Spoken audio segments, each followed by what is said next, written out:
Hi, this is Rakesh Rani watching Royal Technology. In this video, we will show you how to update any graphics card in Windows 11. So let's start. Right click on this PC, open manage.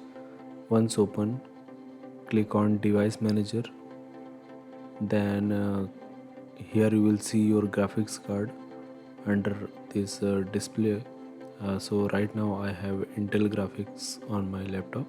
So just right click here or right click on your graphics card, open properties. You can see the graphics card detail over here, all the details, name, make and all. So go to second tab and try to update the driver from here.